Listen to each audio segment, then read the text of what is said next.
Hello guys, welcome back to DM's Brief Beer Reviews. It's going to be a two-part special edition, special episode. I'm going to call it the Caribbean Beer Tasting. And I'm actually doing this for my friend from Toronto. He is currently working on an upcoming magazine for the Caribbean community there. And he offered me to do a sponsored review of the 4 beers we found there in Toronto. And I'm going to mainly focus on the written review, but I'm also going to film small snippets to just let you guys know what these beers are, what they taste like. So the 4 beers are Carib Lager from Trinidad and Tobago, the Dragon Stout from Jamaica, also from Jamaica is the Red Stripe Jamaican Lager, fairly popular beer in some regions I suppose, outside of Jamaica too. And we actually get this in Montreal, but I didn't want to bother seeking it out. And the last one is Banks Caribbean Lager from Barbados. So I'm going to start with these two tonight, and I'm going to move over to the next two probably tomorrow, and that's thus the two-part video thing. So stay tuned for the Caribbean beer tasting. See you soon. Okay, so the first Caribbean beer I'm trying is the Banks Caribbean Lager from Barbados. It's 4.7 ABV, 355ml bottle, and I'm going to be using for all of these reviews. I'm going to use my Pilsner Urquell big Pilsner glass. The first thing that surprised me about this beer, you probably can't tell right now, but the head retention is pretty decent for such a such a style of adjunct American style, or just pale lagers in general.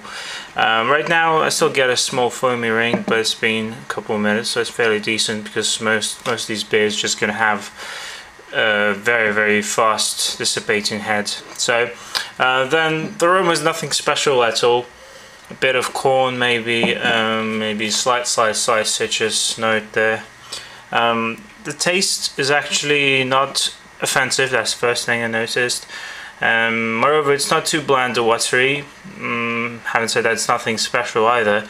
But, some sweetness, some slight bitterness, fairly clean and crisp, both in the beginning and the finish.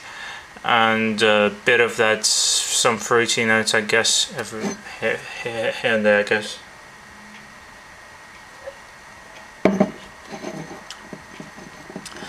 I like it because it's not too carbonated and fairly refreshing, so it could be good, in the sunny weather in summer. But still, nothing special, but it's a fairly decent beer. And I would definitely prefer this over Corona, because it doesn't have that dirty, filthy water aftertaste and the texture to it, and it's not too carbonated, and it's not as bland. So Banks beer, I'd probably give it like a 5 or 6, considering it's for its style, it's pretty good. So, see you in the next one. Alright, so on to the next one. This is Red Stripe from Jamaica. 4.7 is the ABV as well, and it's a 330ml stubby, funny looking bottle. I've heard that actually before, many countries use these as the main type of bottle, even Canada.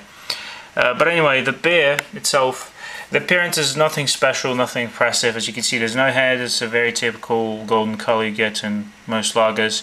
But this beer actually had a surprise for me, and I didn't expect anything special from it, but it actually is fairly good. First of all, the aroma is not, super bland, and it has a nice grassy hoppiness to it, and a bit of that sweet smell as well, maybe a touch of caramel.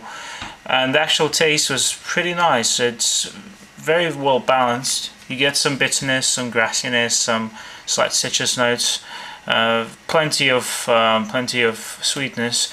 But because of the other, tasting notes, I'm guessing it's not overpowering or anything. And this beer definitely has more body than the majority of the beers from the same style, I guess.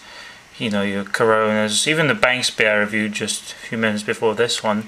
This has a fuller body, and I'm predicting this is going to be excellent with food, because it's not super, it's nothing heavy, it's nothing aggressive, but it still might complement certain qualities of certain foods really well, I think.